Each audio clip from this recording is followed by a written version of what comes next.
Good morning. Hello, Jeremiah, Meme, Rachel, Aaron, Silver. Hello, friends. Hello, hello, hello. How's everybody doing today? How crazy do we think it's going to be on the tiki-talkie today?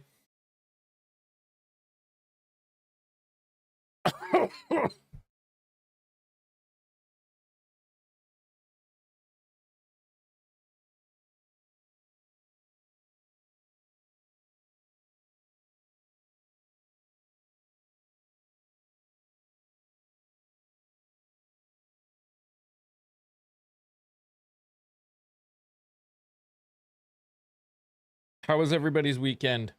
Hopefully it was good. We had a thunderstorm this morning and my bed shook. Yeah, it was interesting.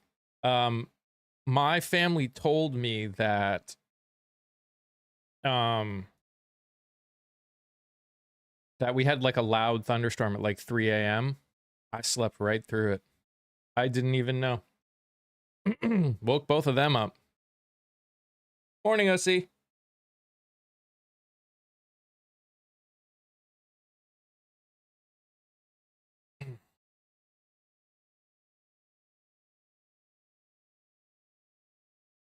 I'm doing good. How are you?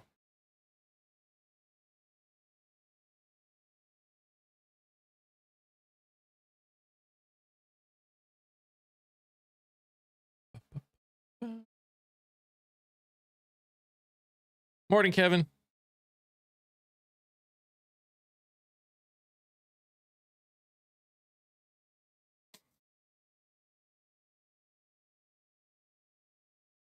I'm in North Carolina.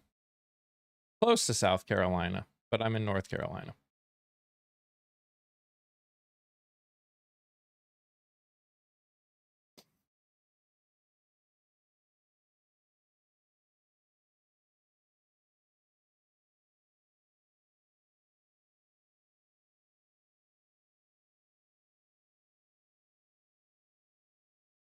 Yep. I have a lot of friends who live in South Carolina. A lot. So, morning, Ambrosia. How are you? But yeah, my weekend was somewhat uneventful. I did some work outside. It rained a lot, so I couldn't do as much work as I wanted to. Yesterday, like, my body was just hurting. Like, my back was hurting, my joints were hurting. I was just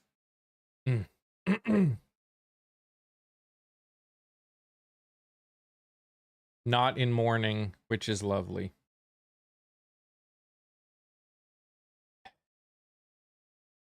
You know, I tried to make a video and I didn't end up making about it. The video I ended up posting today was a little different. It's I'm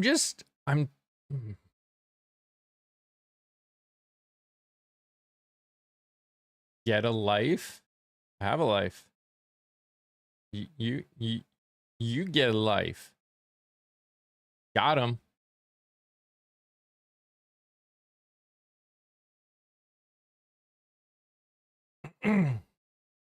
They are going through it.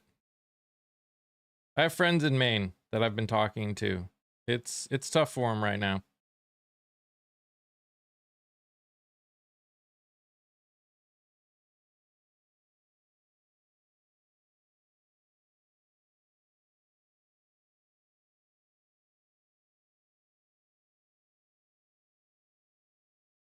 No, he was there. But thanks for playing, Bricks.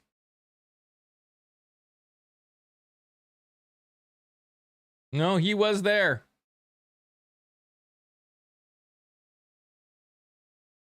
So is Jay-Z. Okay, great. Arrest him.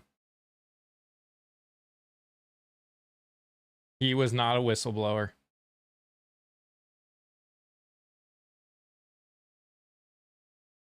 No, he wasn't. I know that's what you want to tell yourself. But so was Clinton. Great, arrest him too.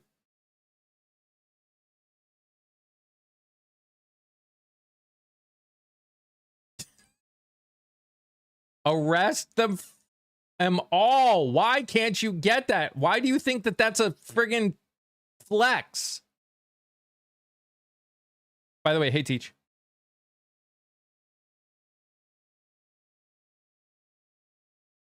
It's not a flex.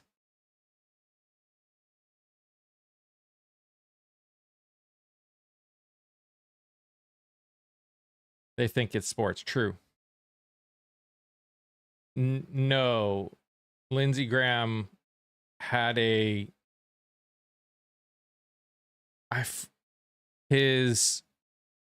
basically, it's something to do with his heart.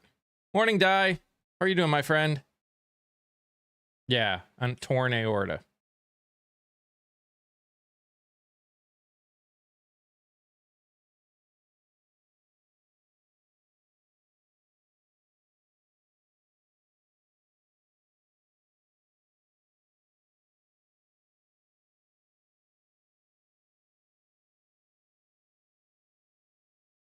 Last week has been awful. It's been rough.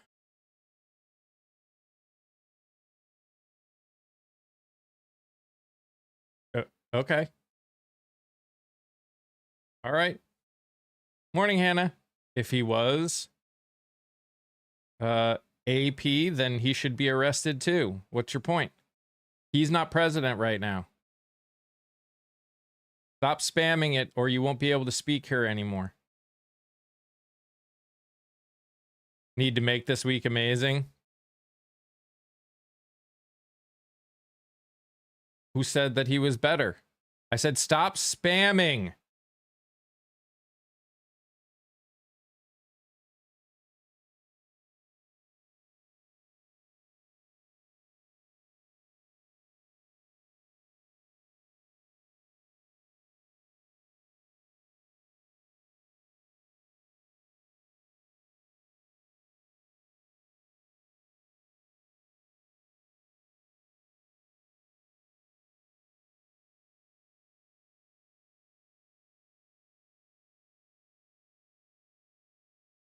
Okay.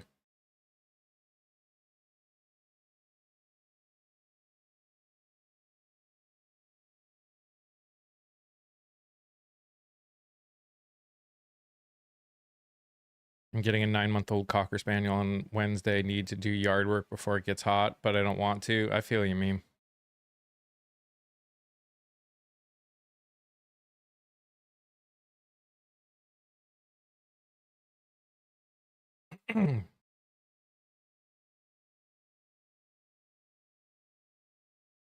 I'm just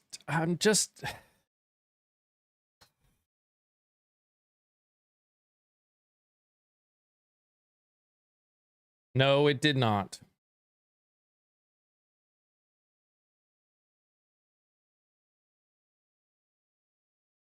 Is there change coming, revealing more? Depends. Depends if people are actually willing to hold people responsible and accountable who are in them.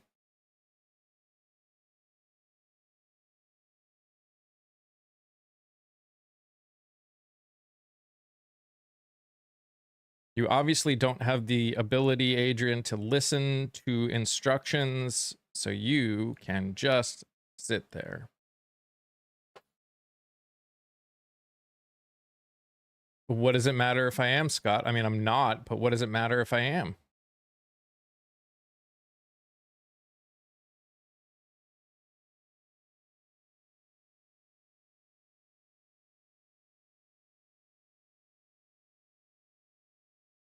I love it when people show their phobias.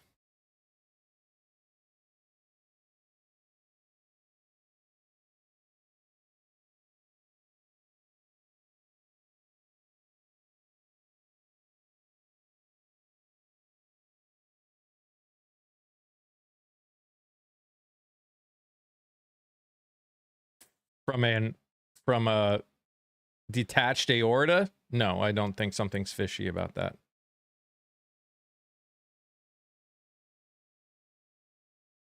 From what I heard, he was actually warned about it and he ignored it. People seem so much happier up there. I mean, I'm sure they are in some cases.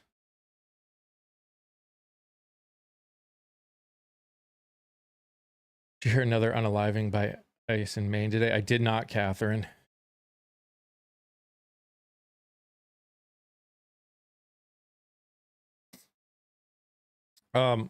Finally, do you think it would have been okay to celebrate the death of the former leader in 1930s Germany?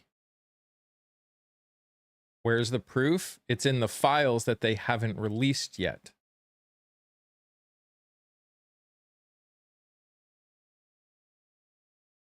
It's in the files that they're hiding to prevent. They haven't released all the files. That's the point.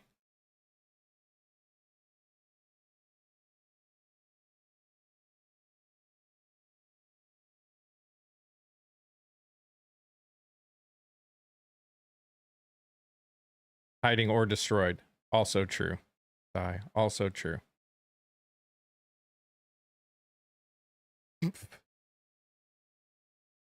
No. Why would I want to shut up about files that talk about people that did some horrible things to girls? Why are you trying to protect pedos? What are you gonna do about it? Vote in people that are gonna do something about it.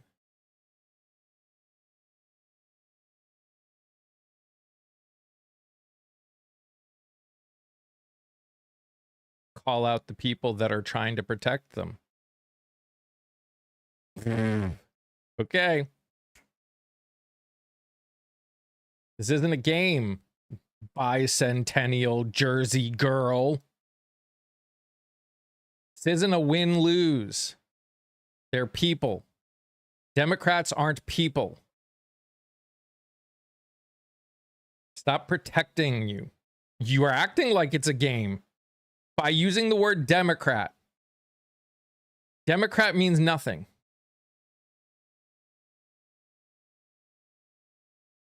Means nothing. Just like Republican means nothing. There are people that are on the files and there are people that aren't. You either care about the people that are on the files getting held accountable or you don't. There's no in between.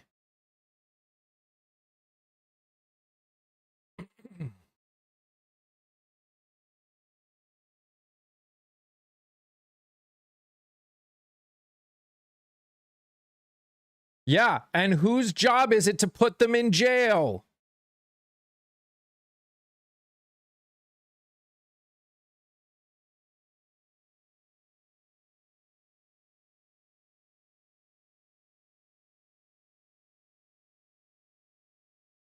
We can also hold them accountable in the court of public opinion.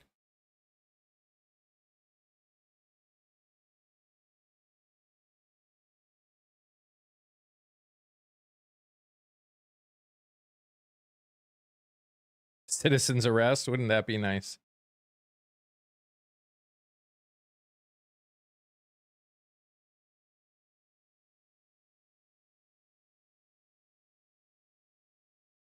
Everyone that voted for this president is bicentennial Jersey girl. He was found liable of grape. Hey, Autumn. How are you?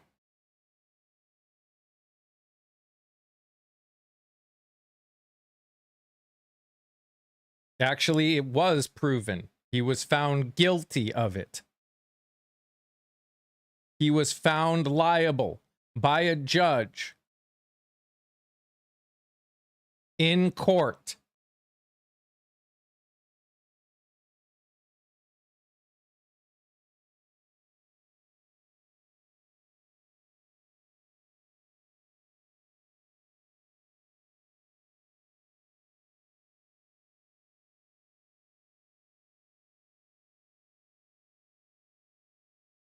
Morning, Cat. Di, if you want to come up, you are more than welcome to.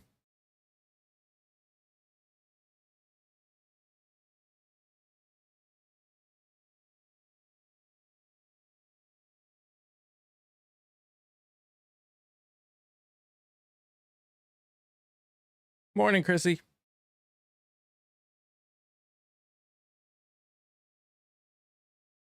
Mitch put out a long statement yesterday with a picture that makes him look 20 years younger. That hospital must be amazing. I know, right? Hope your weekend was good.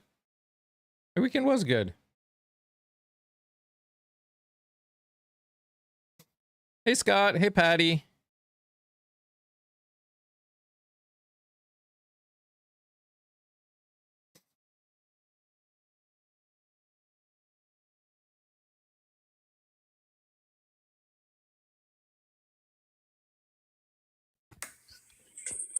Hello. Have to admit, I get a kick out of your title. It's a bad week to be a Graham. That's pretty cool. Yep. Good morning, Di. Good morning. I was just thinking a lot of people have been having graham crackers for breakfast. I also like that. They're bringing it back, bringing back the graham crackers. I still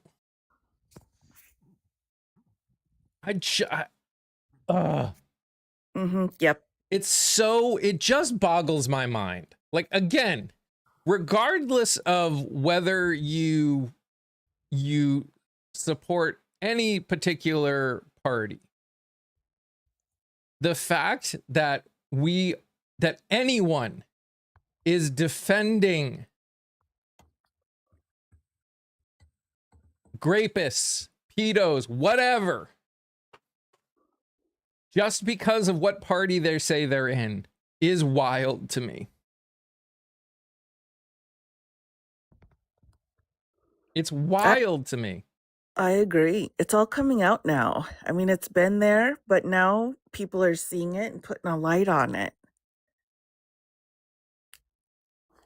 Oh, so Sith, you think just because my teeth aren't, because I didn't spend thousands upon thousands of dollars to fix my teeth, that somehow what I'm saying is false? What? You got great teeth. Can you chew meat? That's the question. If you can chew meat, you got great teeth, you're good to go. What's wrong with people? Well, Di, when they have nothing to say on the facts, they hurl personal comments. Seems like it. And it's been happening more and more and more. Hey, Yeah. April. Scott and I were talking about this last week. The amount of people that are coming in and they're almost angrier. They're doing a lot more. I agree. They're angry because there's so few W's for the Trump administration. You know, they failed in the war. They failed on the 250th birthday party. They couldn't even fix the reflecting bond. So they're getting frustrated. Everything that he promised, he hasn't delivered on. We don't have lower inflation. We don't have more jobs. We're losing jobs in the manufacturing sector. Yeah. The economy is not good. Under any metric, the economy is not good. And they're frustrated. They're frustrated because they don't want to take a good hard look in the mirror and say, hey, I made a mistake. That they won't do. Would you point out anything positive anyway? Sure. The second I see something positive going on, I absolutely point it out. Yet to see positive things going on, though. Of course. I would say to the person that just said that, here, you're like, oh, can you point out anything positive, Johnny? Well, yeah, why don't you tell me one positive thing about Biden? You tell me one positive thing? One thing that you thought, wow, this is really great. Biden's awesome. Can you give us one of those? Most of the country, a majority of the country is living paycheck to paycheck. There is more credit card debt than there has ever been. The number of people that are defaulting on things like mortgages is going up. Actually, it is true, Johnny. Like that's literally data you can find. Why is DoorDash doing? Oh my gosh. Is Johnny a bot? I don't know. He keeps coming back.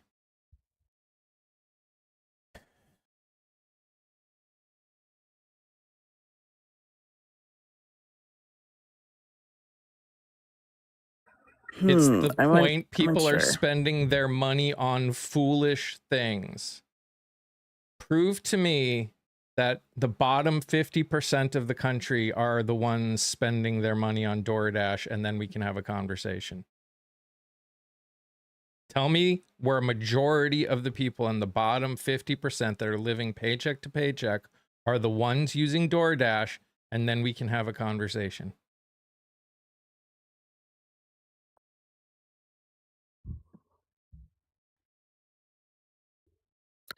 Johnny, okay, listen, I know you're here for attention and you're probably a bot. I'm not sure if it's Russian or what, but and I don't mean to be rude, but usually the bots are the Russian. I digress. The point is, why are you here being so negative, man? We're just hanging out, talking about some stuff, and then you're in here like Debbie Downer wet blanket jerk face, right? Is there nowhere else you can go this morning? Or are you just gonna be here be a jerk?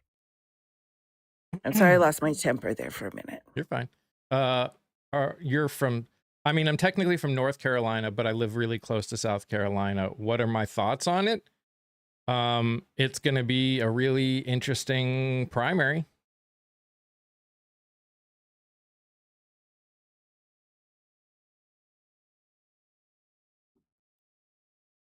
I think that's fair to say. Like, what else am I to think? You know, I'm never going to sit here. I'm not going to sit here and celebrate anyone losing their life, especially in that way. From my understanding, it's a pretty painful way to go. Oh man. But I'm not going to sit here and be like, and be like he was a bad person. He flipped his script a million times and did and supported some absolutely disgusting things. And I'm not going to be sad that he can no longer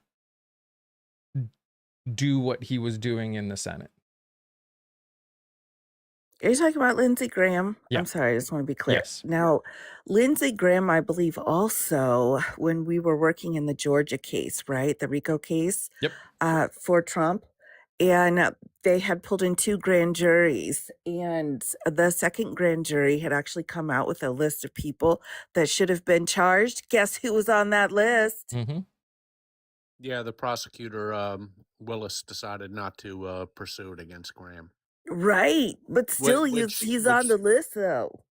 Yeah, but it tells me something a little bit different, Di. See if you agree. Mm-hmm. It tells me that if it had gone to trial, Graham would have testified for the prosecution. Oh, yeah. Yeah, he would have been a flipper. He'd have been a flipper. Yep. If it had gone to a trial, that would have been almost by necessity, meaning that Trump had lost the election of 2024. So it did go to trial. And if it had gone to trial, there's no doubt in my mind when I saw that the grand jury indicted Lindsey Graham, but the prosecutor did not. It wasn't out of any love for Lindsey Graham. It told me that Lindsey Graham said, look, if you need my testimony, you got it. Well, and I think that even goes a step further into the DC case with Jack Smith. Absolutely. I think those two cases go hand in hand. So perhaps he'd already been talking with Jack to try to get some kind of an immunity decision done. I seem to remember that he was questioned by Smith, but I don't remember what the outcome of that was. But my guess is it's much the same as Georgia. I mean, there's a reason he didn't get indicted. Yep. And are we on the same side? All 3 of us believe that all people, no matter your race, religion, gender, or identity, deserve rights, respect, dignity, and safety. So in that case, yeah, we're all on the same side. Yeah, basic, humane. But we definitely don't agree on everything. You know, Lindsey Graham was not an irredeemable person. Um, there was a long time that he stood for things, he cared about things, and then something happened to him.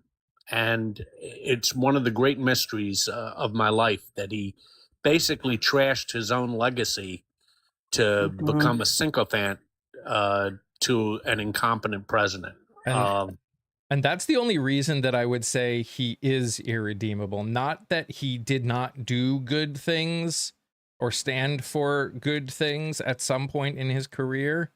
It's and you said it on Discord. Discord. Yeah.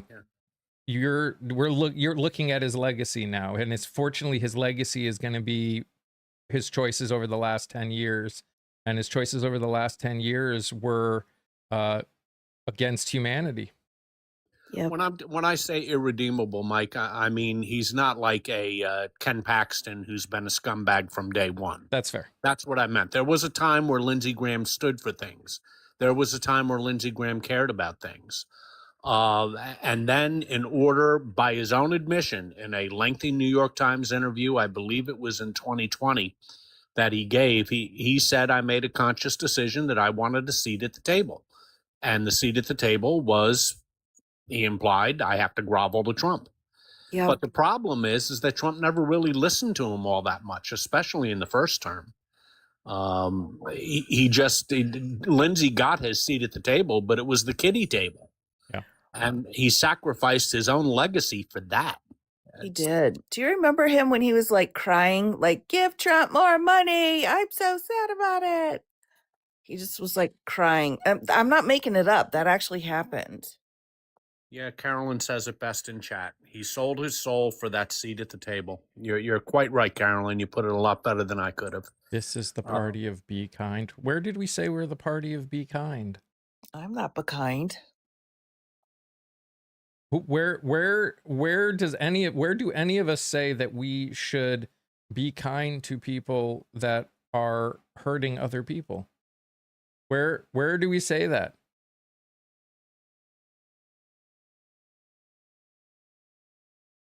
Besides the fact that I am not a party, nor do I officially identify with a party, nor have I ever officially identified with a party. Even when I register with a party, I don't identify as the party. Jeez, people, let's grow up for a second. And by the way, if you are implying that because certain people are making what might be perceived by you as derogatory comments about the dead, well, that door was opened by the President of the United States. I refer you to Bob Mueller and Rob Reiner, just as the two most recent examples of that. A president gleeful over the demise of very honorable people. Yep. Oh, right. Oh, and in the first one, it was, oh my gosh, I can't believe I forgot his name. From Arizona. John McCain. McCain. Yes, that was the one that I was like, geez, why would you even do that? That's awful. All because he didn't vote the way he wanted him to. Hey, Heidi. Yeah. And it wasn't the president who lowered the flags to half staff when Senator McCain passed. It was his chief of staff who the president said no, and the chief of staff walked out and just said, lower those damn flags. Yeah. And look, I've said this before. I don't expect us to ever fully agree on everything. But if we actually, and this is for anyone on the left or the right that is in this chat right now. The only way that we are actually going to be able to fix the problems that we keep saying that we have is if enough of us come together and are willing to accept the mistakes and fight against the mistakes on both sides at the same time. Because it's not really a side thing. It's a people thing. It's a humanity thing. Until we can get to the fact that this is a humanity thing, we're never actually going to fix a damn thing. If we can't come to an agreement that anybody on these files is wrong, is bad, and should not have a place in power anywhere, then what's the point? If we can't come to an agreement that people that do things to women that are reprehensible based on all the morals that we talk about, then how can we have an actual conversation about fixing anything? Right?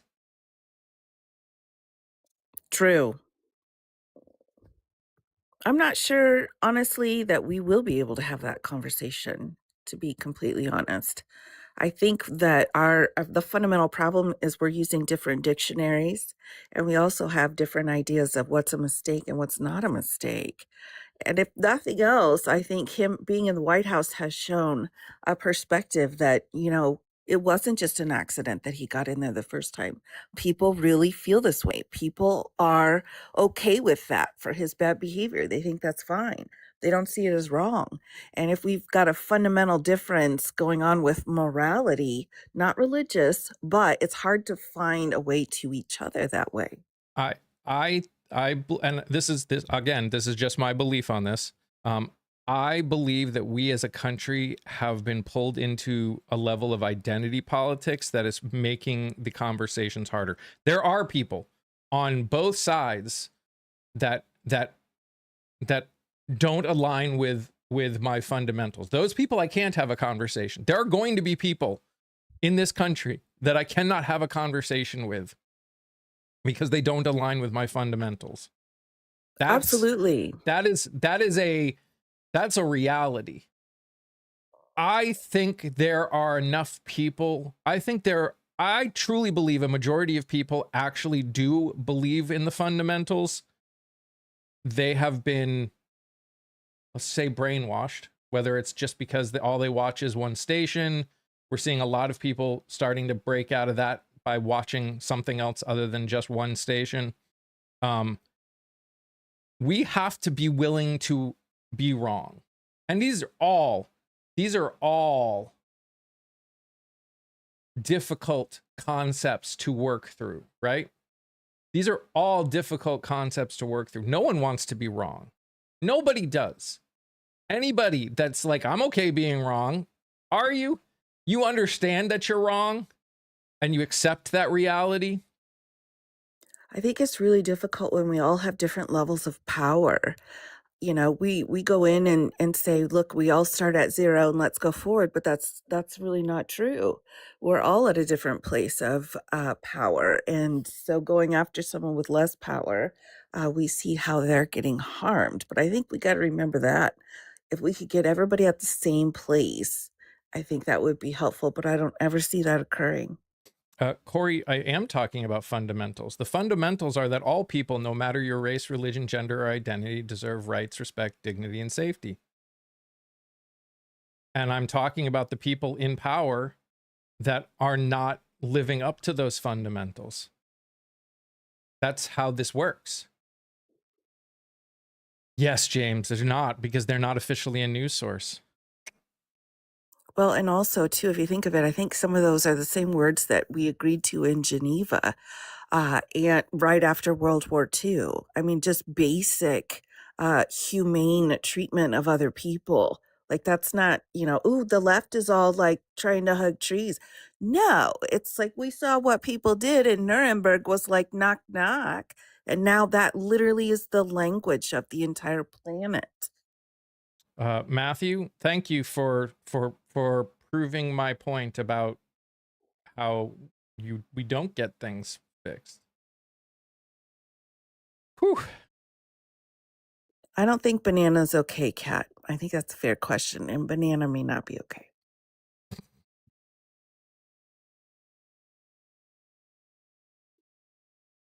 Look, we have one side that views this all as a game, and they, disreputable behavior in pursuit of victory is considered not only acceptable but salutary, and that's the problem. what kind of a country do we want, and what do we as people, as citizens, what are we doing to get that?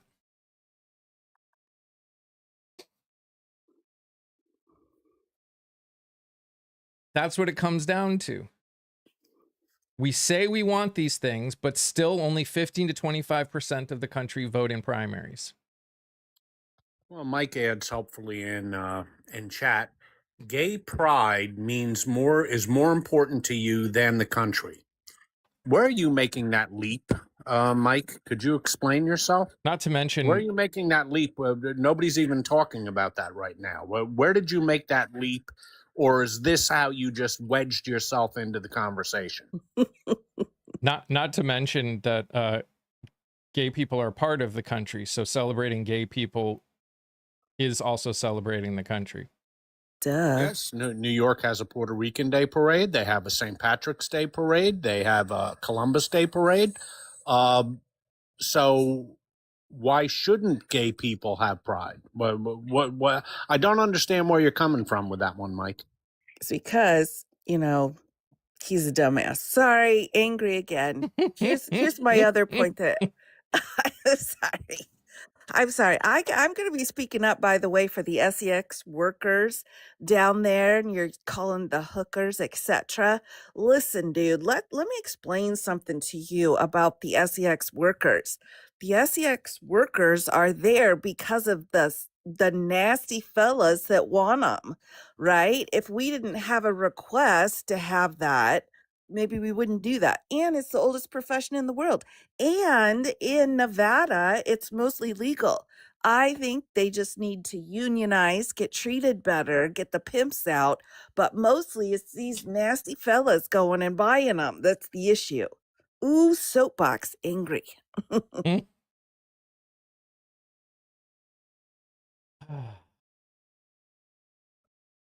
So Mike is determined not to answer the question. No. I see. Just continuing on with He's going to say other blanket, unprovable statements. Okay. Yep. It's fine. And it's fine. Again, there are going to be people that don't want to listen. They don't want to have a conversation. It has nothing to do with people. And that's fine. How long is it going to take? It depends on us. How long is it going to take for the American voter to actually get involved in care? What's it going to take? Feelings, no solutions, all because you believe attorneys telling you America is a country. Oh my gosh. Wow. Smokey, read a book. Jesus. Now, to Smokey, unfortunately, both I and myself happen to be in that category that you named in there. But I hate to break it to you, we are a country. By the way, so's France, too. The United Kingdom, Germany. Can't forget France. They're countries, too, in case you were wondering. I feel like France doesn't get enough credit. Yes, they should get more credit because they have such delicious food. Oh, I'm not sure about that. I'll fight you on that one. I'm not sure. I love French food. Not as much as Spanish or Italian, but it's pretty good.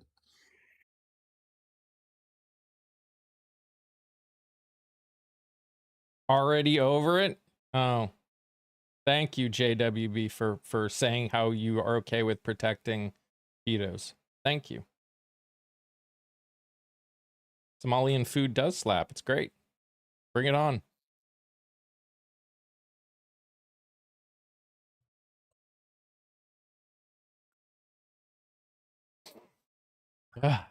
So it's, and again, this is where it always comes back down to, right? We keep saying that we want, that there are problems that we need to we want to fix, and yet when it comes down to it, it's not that we actually want to fix the problem. It's that, and I say we know who I'm talking about. It's more that they're saying they just want to be right, or they want the world to look They want the world to look like they want it to look, because they don't actually believe in the idea that all people, no matter your race, religion, gender, or identity, deserve rights, respect, dignity, and safety. That's what it comes down to. That's what it comes down to. Who is a pedo? Anybody who did the stuff that happened in the e-files on those islands or anywhere else in Yep. this country. Yep. You know, Shish kebab. the I'm sorry, Di.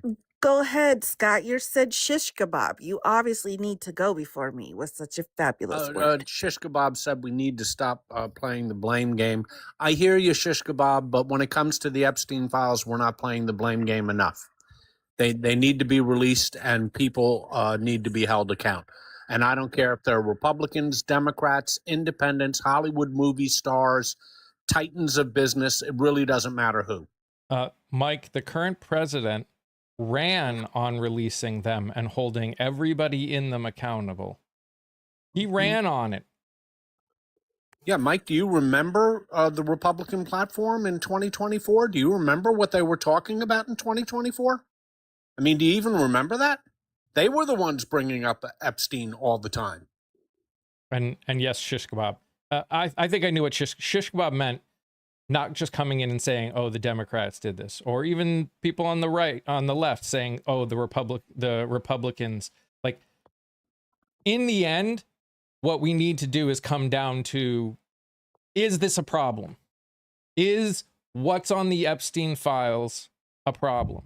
If it's a problem, then we need to fix the problem. That we, as we've said, we don't care who's on it. We don't care. We don't care. It's either a problem or it's not. Affordability is either a problem or it's not. Our money should go farther. We should be able to survive. We have other problems than pedos. Oh my gosh. I mean, are there other problems? Sure. But letting pedos get away with it? You think that's not a big problem? Tell that to the kids that have to experience that. Mike, I fully agree with Mike in chat, not Mike, the host. Mike in chat, I fully agree with you that there are other problems, but are you implying that we can't walk and chew gum at the same time? That we can't address 2 issues at once, or 3 issues, or even 4 issues? Are you actually implying that? That we should forget about the files because we have other problems? You know, one thing too that I do like to remember when we go through the whole criminal justice system, and as prosecutors, defense counsel before, and I've worked in it for almost 25 years. Oh my God, I'm so old. But when I take a look at that, even during Obama, when people were saying, all right, yay, Obama, we're doing great, we're moving forward, we're opening our minds, we're doing better. But if you could just stand in a courtroom and watch what happens during an SA trial or a PEDS trial, they're going free. They're going free.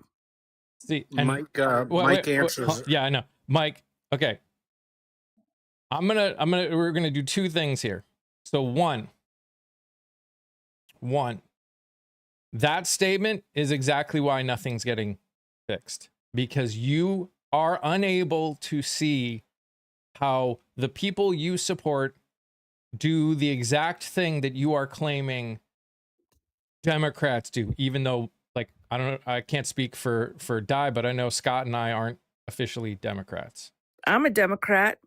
But I'm just saying, that's just a word you use. It's not, but that's why. And here's why. There are people that support this administration that still believe the 2020 election was stolen. There are people supporting this administration that believe that J6 was an FBI, CIA job. Well, Mike also says Democrats can't multitask. Correct. He was answering when I said we can walk and chew gum at the same time. You just said Mike, to ignore the e-files. I might Hey, remind you, Mike, that the Republicans control the Supreme Court. The Republicans control the presidency. The Republicans control the Senate. The Republicans control the House of Representatives. The Republicans control okay. the majority of the governorships and a majority of the state legislatures. So it's actually Right. the Republicans running this country, and they're the ones not releasing it. Now, True, how would you true. answer that, Mike? Now, hey, Deborah, look at that comment you just made. How many trials have I been sitting in on? What a load of crap. Deborah, listen, Deborah, if you want to come for me and my experience in 25 years in a courtroom when it comes to criminal law and essay and pedos, right? Good frickin' luck. All right. That's the stats. The stats are they don't convict them. They don't do it. You're a court reporter, then you should know better than saying that kind of crap. All right. The problem is that we have juries made up of people that vote for the orange fella in the White House. And so when we're trying to get a conviction for someone who was harmed as a little 5-year-old girl, all right, they're not convicting. Why? Because they don't believe them. So don't come to me with your bullshit on that issue. All right. And this brings up a very good point because you said you just tuned in. It is so easy. This is for everybody.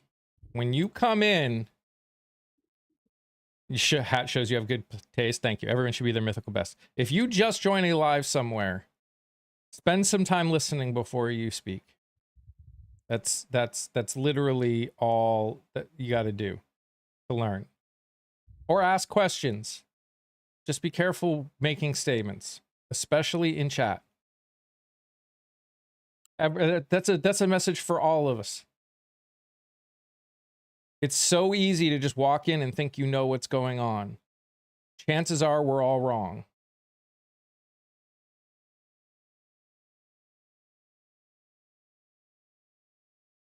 So that's just a general statement for everyone. I don't think the word cracker's appropriate, Elmo. If you want to sling out some of your slurs, please don't use that one. It's incredibly offensive.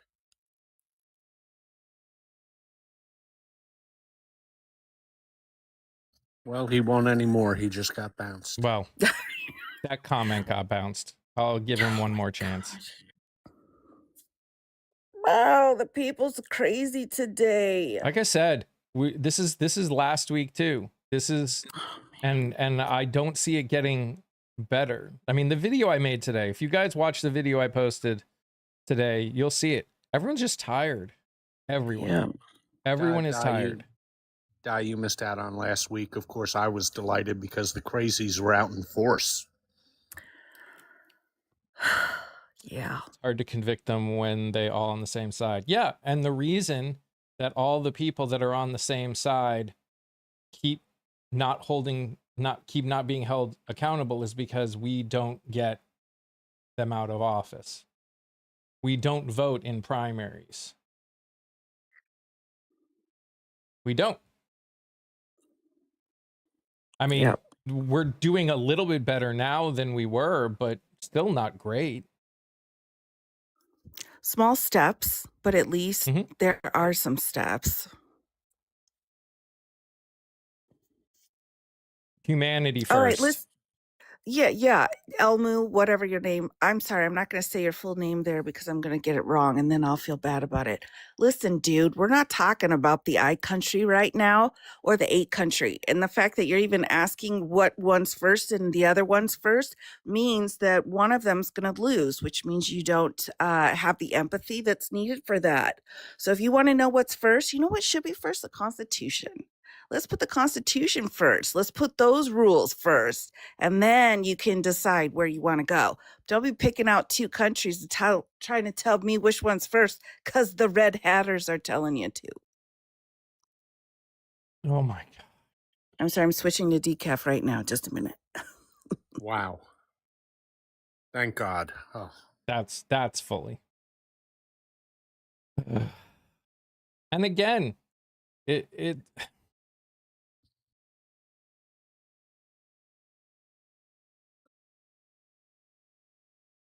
we don't have to agree on everything about how we fix all of the problems that we talk about. But nothing is going to get fixed until we actually are willing to, as a group, as a people,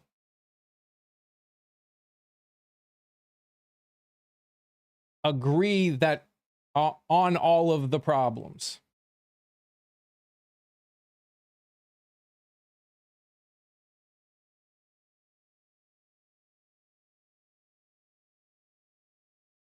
I still feel like the peoples here, the peoples that, I wouldn't want to have dinner with, are still saying like, "Oh, well, if someone's in the files, what are we going to do about them? What are you going to do about them?"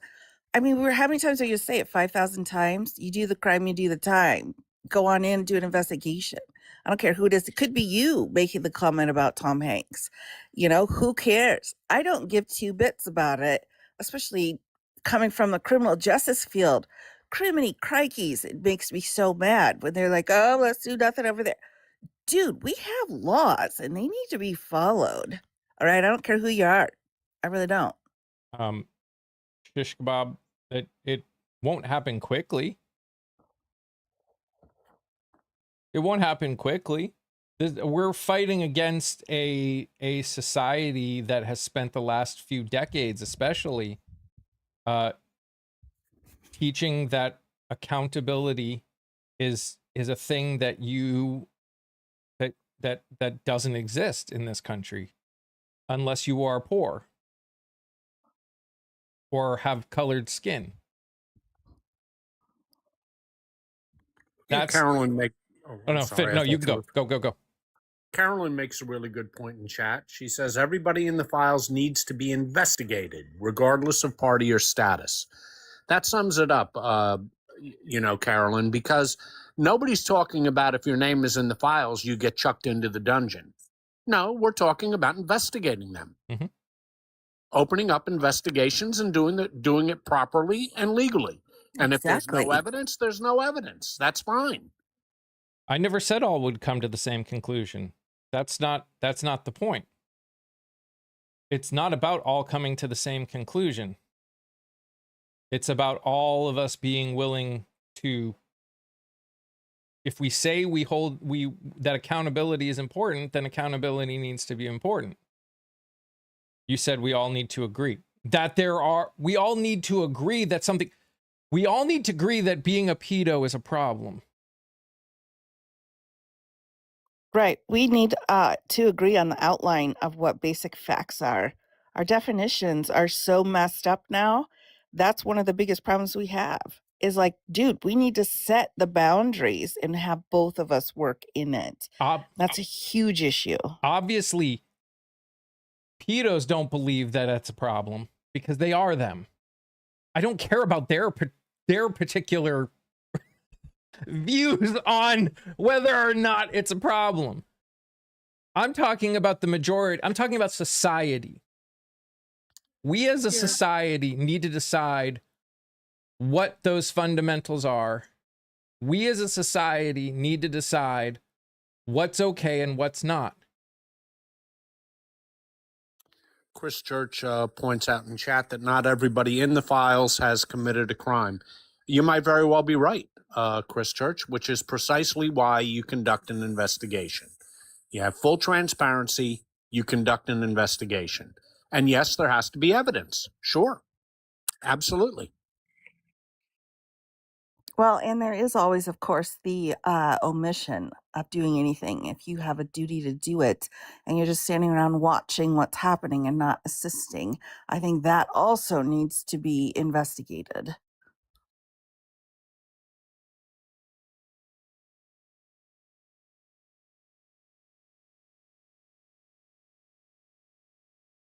Didn't I see like some kind of a bookstore or something where they had all of the files that have been released, so not all of them, and they put them in binders and you can like go in and get a cup of coffee and like read through them? Did they? I think so. I think so. Yeah, I think it's in New York, Di. Is it? Is it? I mean, I it think looks I really read that. organized. I remember looking at the binders and I'm like, ooh, life goals with the binders, but I think that's great. Oh, there we go here in the chat. Okay, good, good. See, making the resources available to the peoples. I'm a big fan of that. Yamaha, do you believe that there are problems in this country right now, at this exact moment?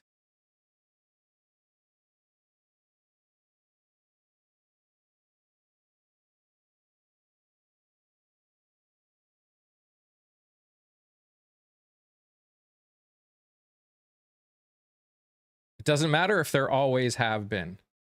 Are there problems right now?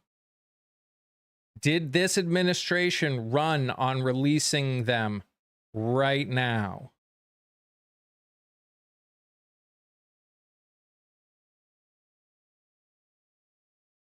It's either you're just worried about, yeah, I'm worried about right now.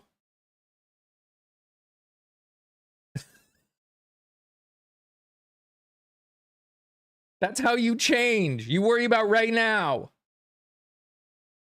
What am I supposed to be worried about?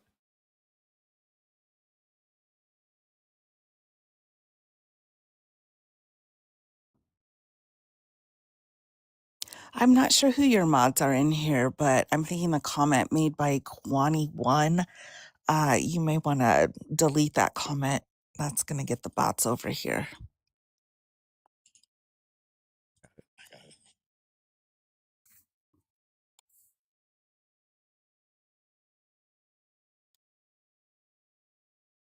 Ooh, the lonely male epidemic. What was that? I don't remember hearing about that.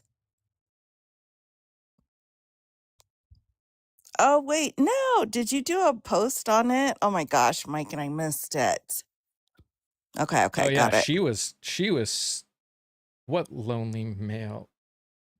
You mean the one with me walking? The one that got like hundreds of thousands of views? Okay. Yay, hundreds of thousands of views. Well, yeah, that was a while ago.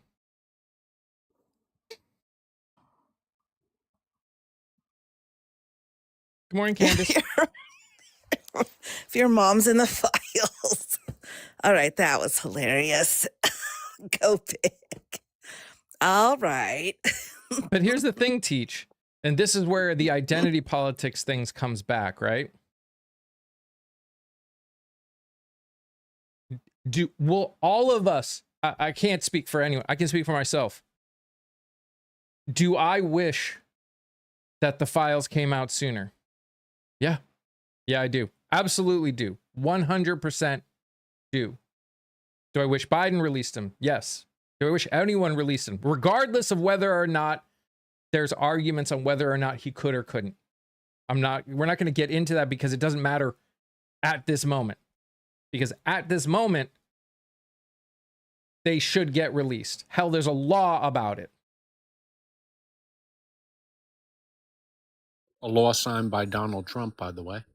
And they had to make a federal statute to force the people to release the information. I mean, that's what it's for, because they wouldn't release the information. If files released under Biden, everyone would call it. No, we wouldn't. I would say the exact same thing that I'm saying now, because my identity is not based on a corporation. Literally, Republicans wouldn't believe Biden. Sure, they wouldn't, but they don't believe it now. They don't believe it at all. They're unwilling to believe anything.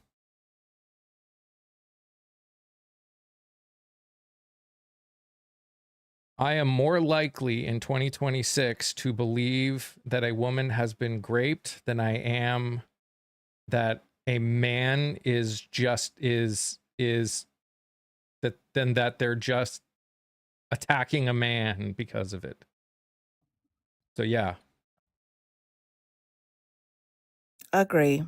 I've been waiting for the there was a really big spike in SA knowledge, the legal world, how things works, and protections in the mid to late 90s they came about, and a lot of really cool legislation was written and passed that protects a lot of our victims. I'd love to see that spike again. You know, after the Me Too movement that opened the door, ooh, I'd love to see a spike. Oh, he just got bounced. I was Oh, I about to know. reply to him. The Oh, I mean, you mega still can. guy? He was just muted, so he might still be That listening. yeah. Oh, well, never mind. But yeah, again, Amber Heard. Why would Amber Heard ruin anything? I don't know. I don't know either. My goodness, I'm out in the middle of nowhere. I got cows to my left, I got cornfields to my right, and people are like blah blah stuff I don't know. Amber Heard was the Johnny Depp thing, correct? Right, right. Yeah. Oh, false accusations. Oh, well,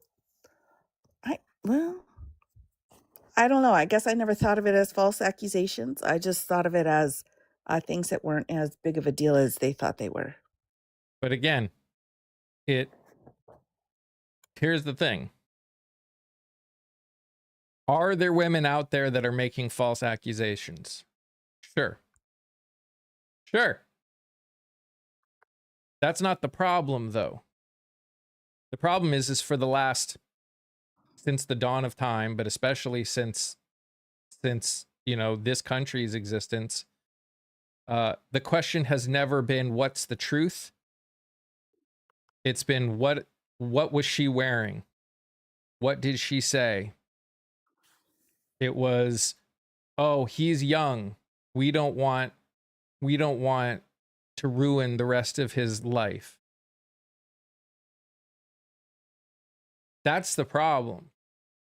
The problem with this whole thing is not that there is not the possibility man has needs. Exactly. The problem is not that women don't have the capability of doing bad things, of lying about it. It's that for so long,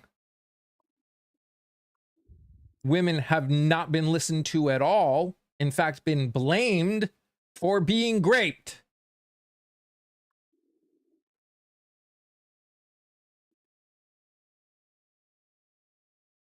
That you can't just flip a switch. Carolyn, I hear your comment and why would children lie, and I won't give out too much information here, but I do want to say the children, when we put our children in front of a jury, juries have a very difficult time believing them, especially the younger they are. Teenagers are just mad at the world, and so they're not really telling the truth. Children, 5 to 8, they don't even know what's going on. Maybe it was a story. So what we have to do as prosecutors, as defense counsels, we have to educate our jury while we're picking them for voir dire to ask the question, will you believe a child, or do you just think children just lie? It's a heck of a lot of work. Whose family harmed them. I can imagine it's triggering for a lot of people, and I apologize for everyone who is struggling with these conversations, and I completely understand if and why you aren't able to be here during them, because and really that is the problem, right? It's, again, it still comes down to accountability. It comes down to our willingness to actually admit that there is a problem. The reason that men as a whole need to stop saying, well, point out the few situations where a woman did lie or whatever, is by that very nature, you are defending the society that allows men to keep doing what they're doing. You're either against it or you're not. The fact that other things happen as well does not change the problem that we need to fix.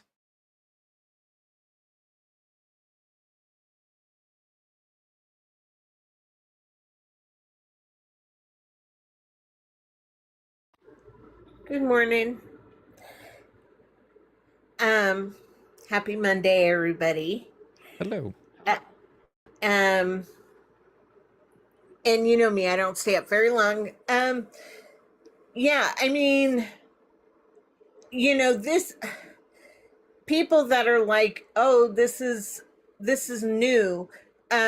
Children and women and people in marginalized communities have all been not listened to and not validated for centuries.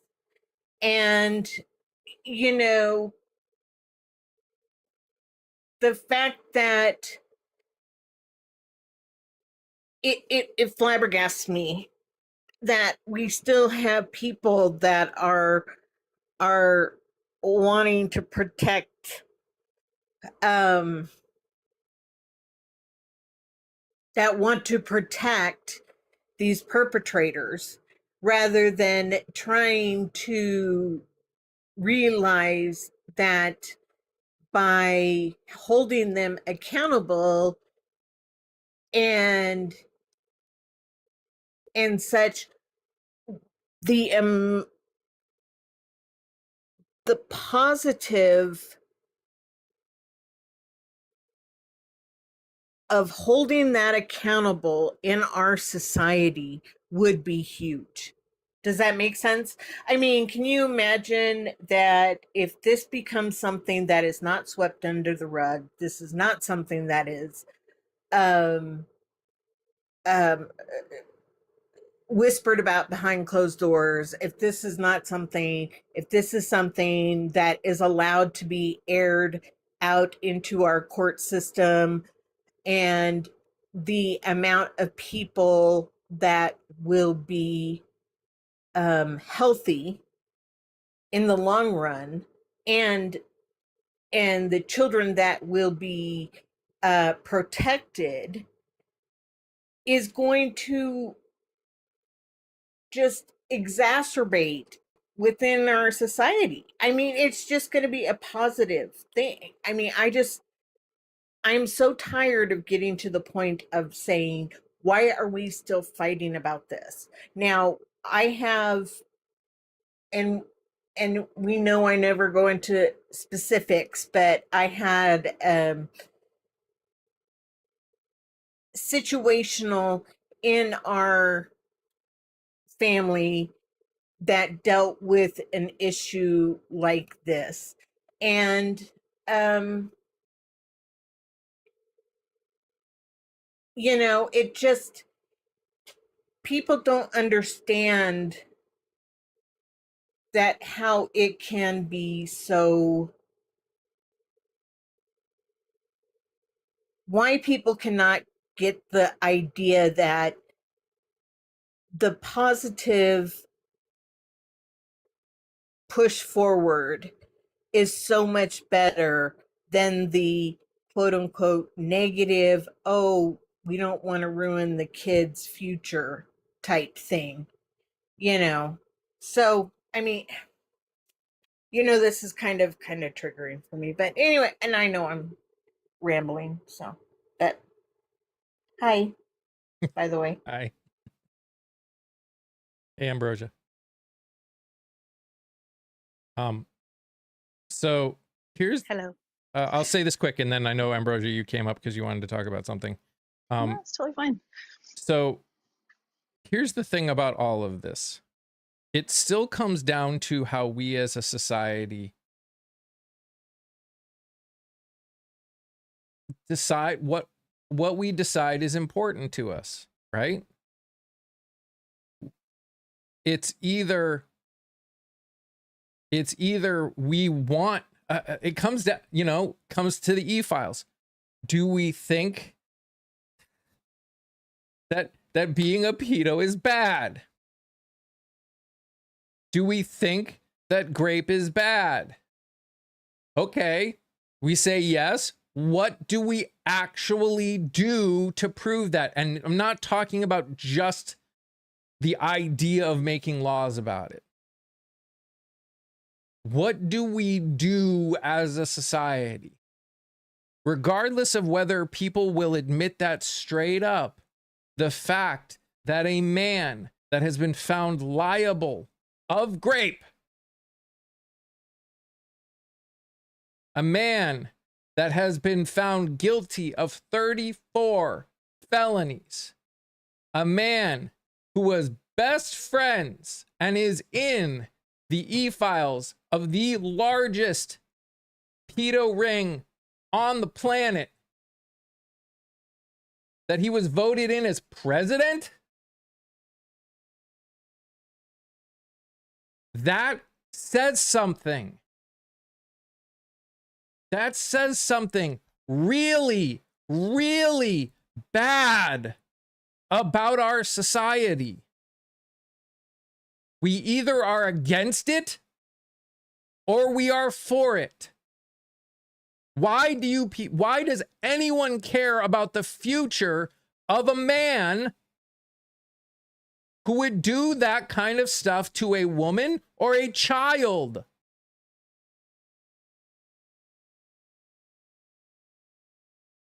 We need to draw a line. And we need to stick to that line. And it's gonna hurt. It's gonna hurt more than anything that any of us have experienced.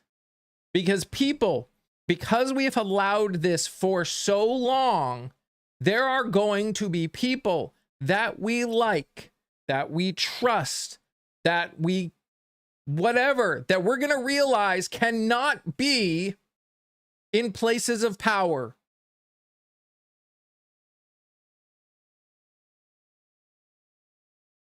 That is just the reality. The question is, do we want to fix these problems or do we want to win? Because right now, far too many of us are living like we just want to win.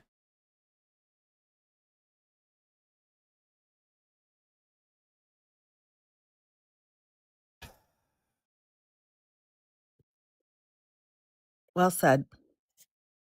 Jessica, we need to remove a lot of people. We need to remove a lot of people. He's not running again. He's done in 5 months.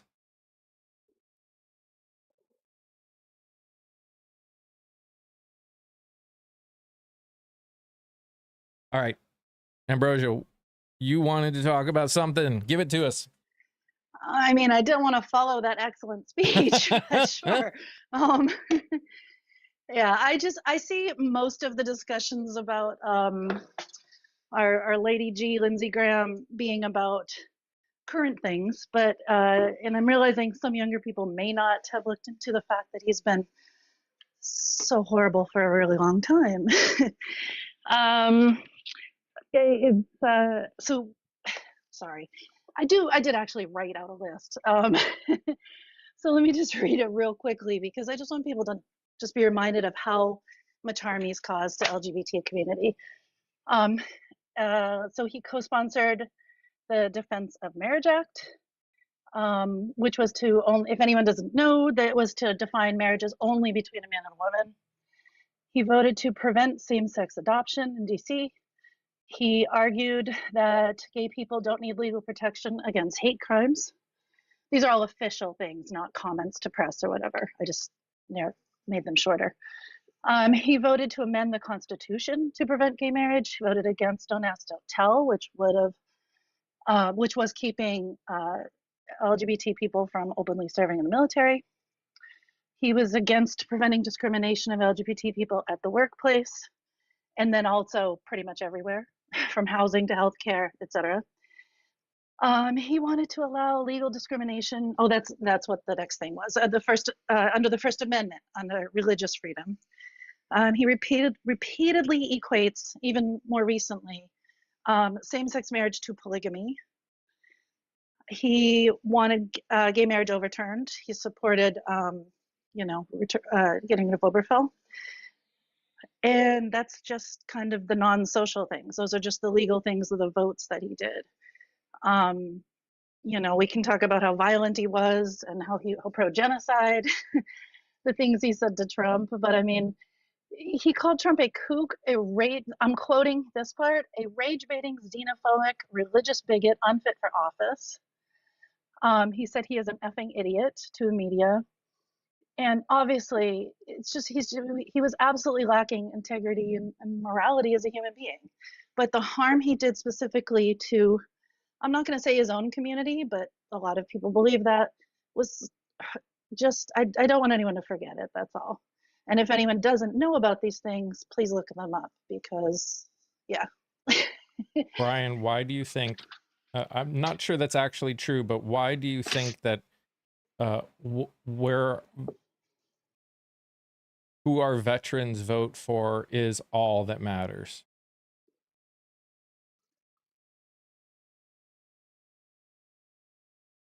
I think the vets would disagree with that. Well, that's what I'm saying. I've met a lot of vets. I've interacted with a lot of vets. A lot of vets are running for office this year. A lot. I love that part. Yeah, I got you. And for, is it Candace? I understand. I understand that these conversations can be triggering. And for anyone that can't hang out during these conversations, I completely understand. In the end, for those of you that have experienced this stuff, you already know what I'm saying. I appreciate if you come in and you help fight with me, you help you affirm what I'm saying if you're capable of doing that. But I know it's true. I've talked to a lot of people that have had to experience what we're talking about, and the goal of these is to talk to the people that see it differently. So I understand if on these days you're feeling super triggered by it and you can't hang out here. I get that. These are not easy conversations. These are not. They're just not. I didn't end up posting it, but I went on an absolute rage about the fact that people are still using the word empathy when they mean sympathy, because they do not get the two. They do not understand the difference between the two, because those are drastically different.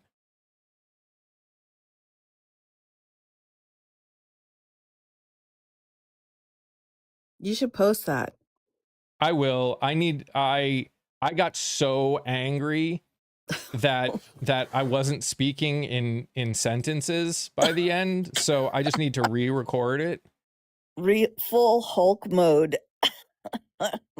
It's like, I mean, because that's a problem as a whole, right? For all of us, like that, what we're experiencing in the sense of people are using too many words that they either don't know the definitions of, or they've been taught they mean something different.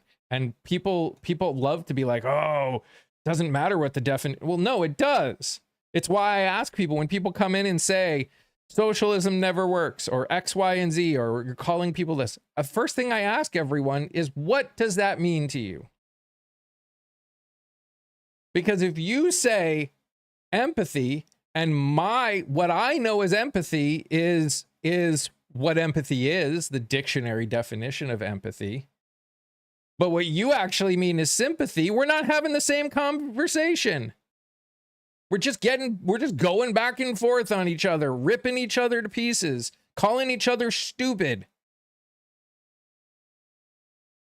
That doesn't help anything. This is why it's important to have a conversation. And the start of a conversation is making sure that we have an agreement on a start point.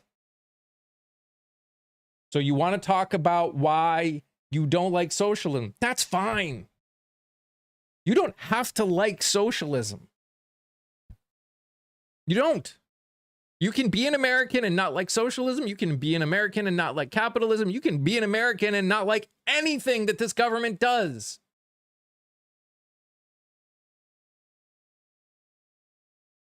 But if we cannot come to an agreement on what we are talking about before we talk about it, we're just going in circles.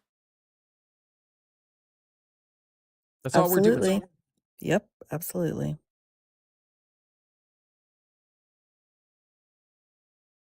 It still comes down to like the Iran war. It's not.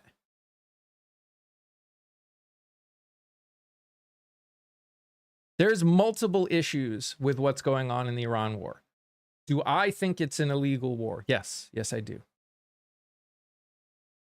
But my bigger issue is that this person was voted into office on no new wars, and he started one. If you don't think that that's not worth calling out, you didn't actually care. We are losing American lives. We are spending, we as a government and as the American people, because of this choice, have spent hundreds of billions of dollars. And we're not getting anything out of it. Oh, Jesus Christ, get a life. All right, bro. Let me guess. You're a tough man.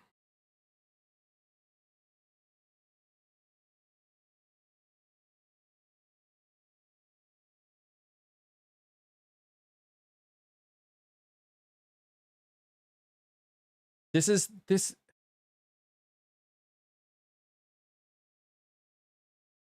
If we can't, again, if we can't come to an agreement on the basics, on the overarching substance of a conversation, no conversation can ever happen.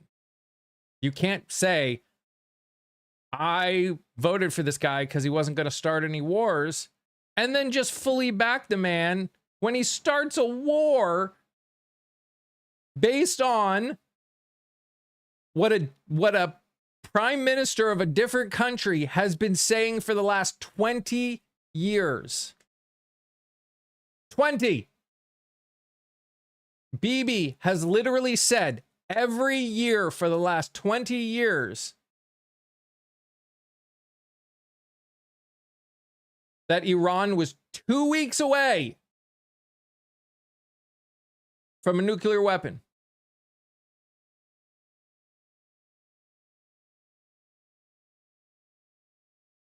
Which, of course, makes it rather inconvenient for a president who has been saying since last June that we have destroyed Iran's nuclear program, that Yeah, it's at that's an really end. weird. And That's it's now saying that they're 2 weeks away from a nuclear device. I mean, does anybody even hold him to account for the completely different things he says from week to week? is it like dog years, the 2 That weeks? was a rhetorical question. I already know the answer to it. And this is one of those things that I'm figuring out more and more as I've been doing this. I mean, I've spent since 2022, almost this exact date. I think my first real live started around July of 2022, right before the midterms, is when I started making content and doing things really for political purposes on TikTok. And you know, I'm surprised. I'm not surprised, actually, because people were angry and scared and everything else. But that's the thing I'm realizing more and more as we keep going through this is, you know,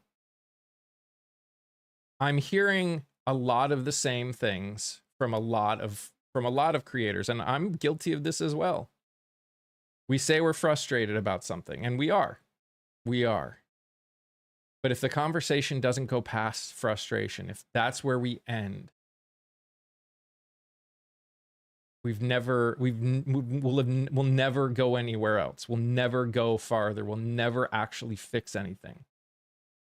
We say we want change, and then we don't vote for change. We haven't. For the My last question, yeah, go. my question, Mike, just on exactly what you're saying here is, is it because we move on so quickly? So we just say right away the first thing that comes to mind, and then rather than going after it, we're just like, okay, next thing. That's what I worry about. I mean, yes, I think internet culture has helped make that easier. It was around before internet. You people, okay. That statement is exhausting. But also I would say, we are part of change, depending on what change you're talking about, requires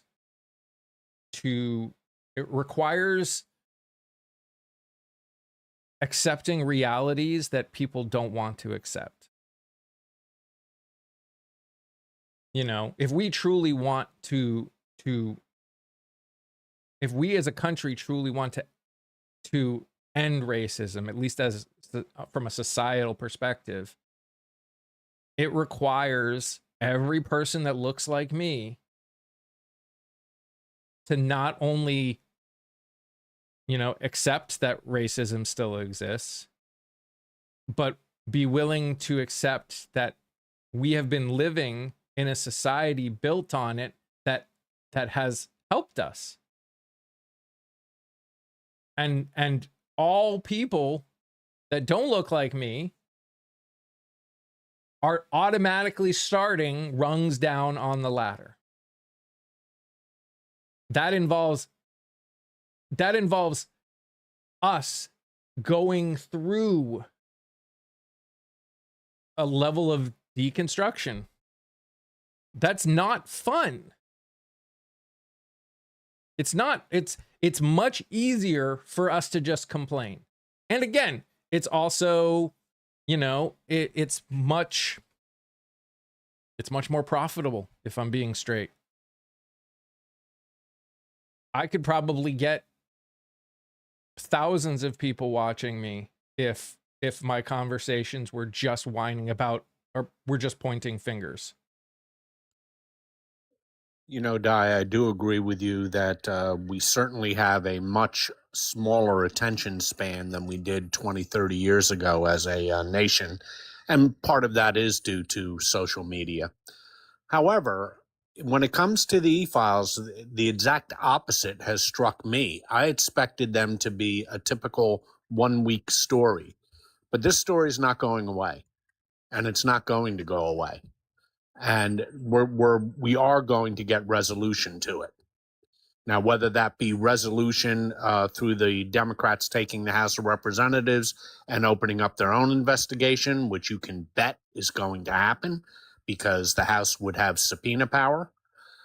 So they will be able to open up their own investigation anytime they want. But this story has legs, and that's very unusual in the current age to find a story that has legs as much as this one does. This one has struck deep in America, the e-files, and I don't think it's going to go away, despite what the Trump administration may wish. I think it also doesn't help that because of the way social media works, because of the way media in general works, when we were younger, the amount of information about any specific situation we would hear about over like a month, we get in 24 hours. Which is why I think so many of us are so much more exhausted about all of it. And that also goes to why the surprise, to an extent, that the e-files are still as prominent as they are. It's different than almost every other. Oh man, the party's coming in. Hello, my friend. Hi. You guys were talking and I was like, I'm going to join in this conversation. Guys, this is Victoria Broderick. She is running for Congress in Tennessee's 4th district. Yeah, go check her out, go support her, go follow her, push her stuff. She's one of those people that we're talking about that's actually going to try and get change. She's the kind of person that yeah, just got to do it. Well, I think it's interesting that you guys are talking about this topic because I just watched a video about Michael Cohen and how Michael Cohen's now made friends with Trump again. And I don't know if you guys know, this, Mike, that I called his ass out on his live. Yep. I called his ass out months ago, and then I called it out again here recently because I was just like, no, you don't need to do this. And he doesn't take it well because he's not deconstructed at all. And he's not changed. And I'm sitting over here like, I'm mutuals with this asshole, and I'll still call his ass out. Like, I don't care who he is. Like, we have to call it out and where it is. And like, it's part of this. It's like, you knew what he was doing. Yep. And that's a huge part. And this is why we need to get people like more than just Victoria, because we know Victoria is going to win because we're going to be positive about that. But we need more people than just Victoria. We need a lot of people. Victoria and myself and Alani Bankhead, who a lot of you guys know, I'm going to be putting that out tomorrow. A video that I did with them talking about the whole Graham Plattner situation and women in politics. It was a great conversation, but one of the things that Victoria said that I think is big in that you'll see is we need 50 Victorias in Congress if we want to have the kind, like, people get on AOC for not fixing things. Well, since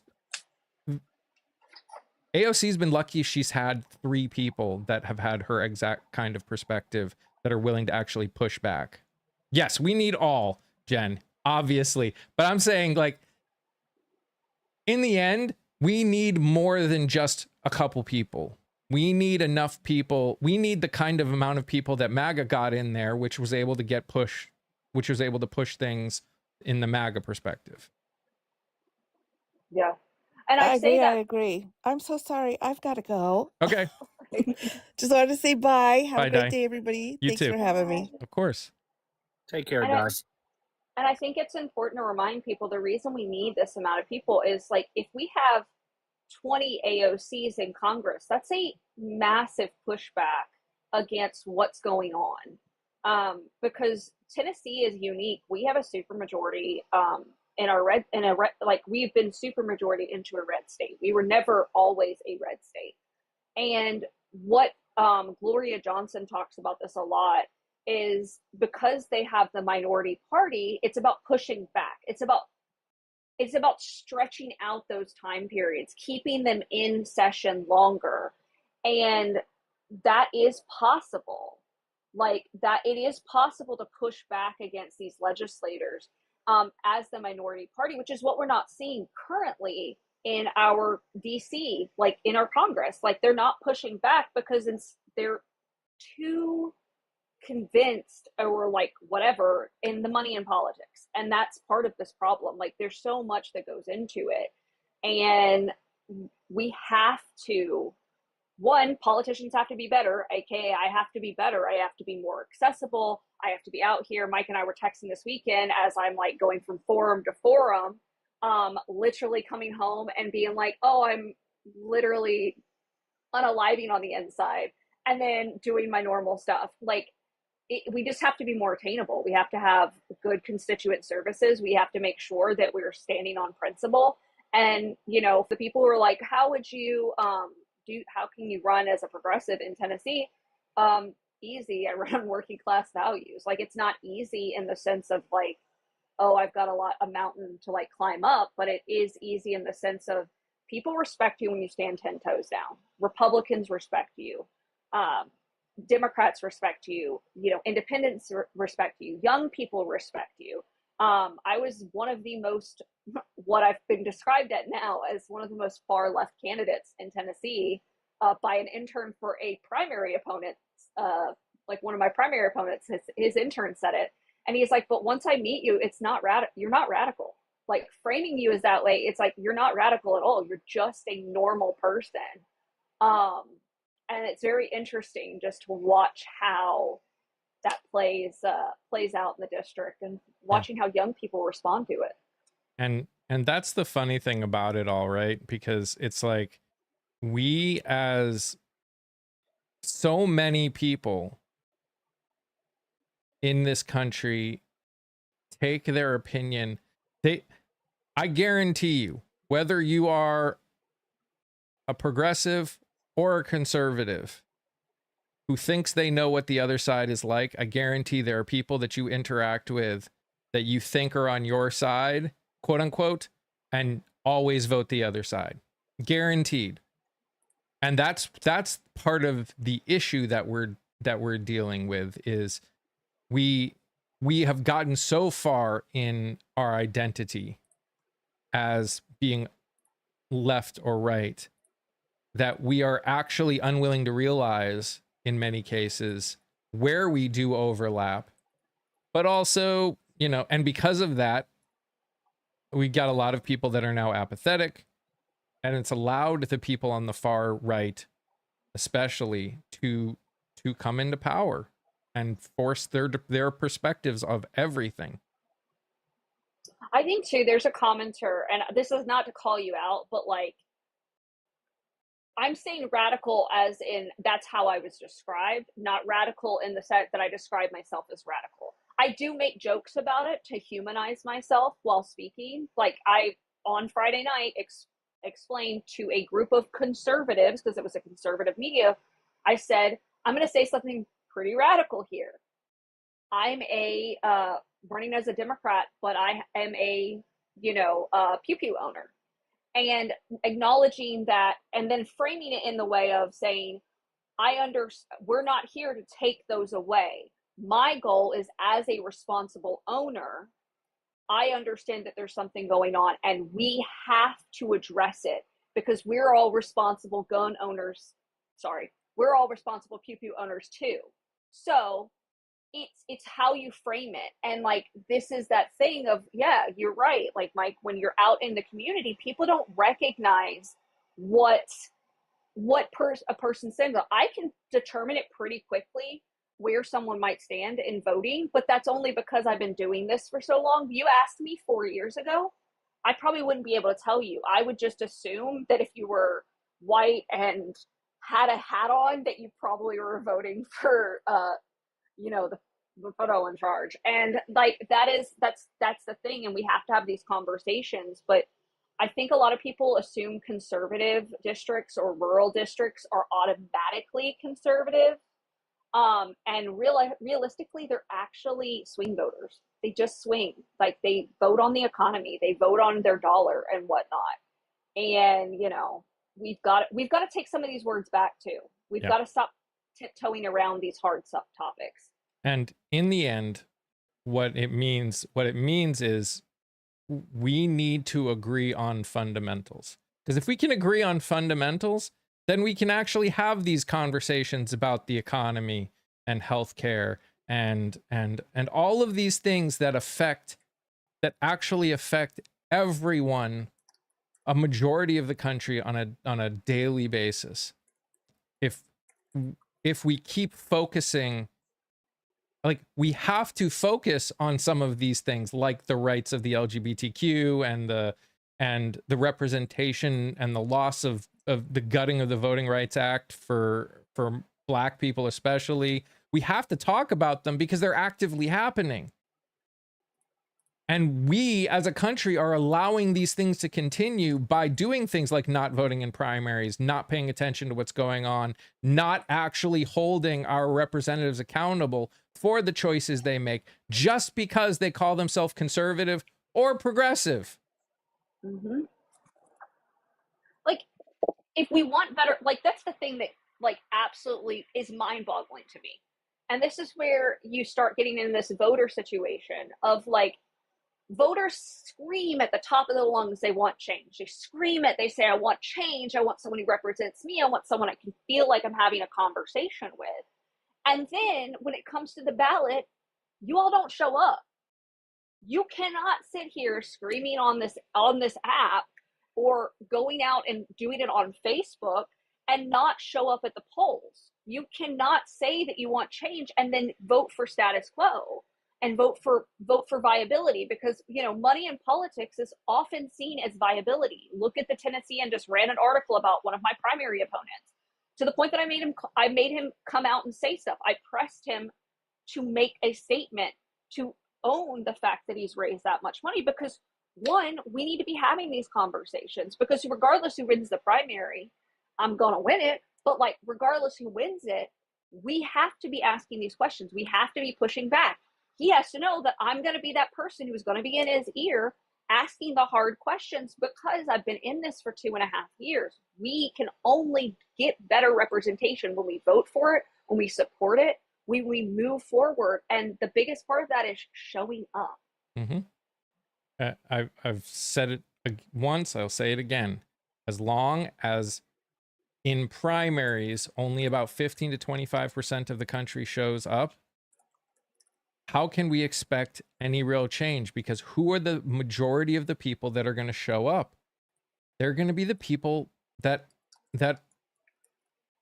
are the ones that are paying attention. They're the ones that like the people that are probably in office already.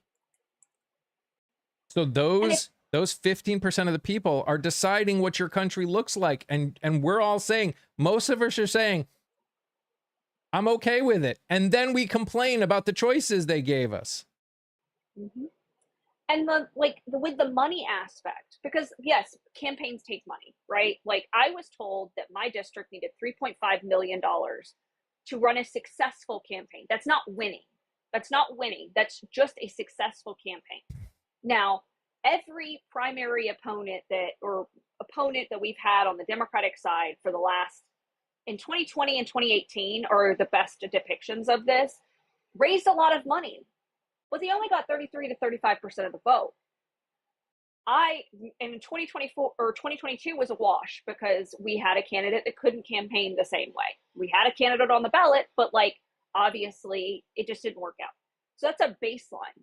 And then in 2024, I come along running a congressional campaign in 5 months while working full time with the Two Tiny Humans for babies fostering with a local humane society. Insert my stump speech. I got 28% of the vote in 5 months.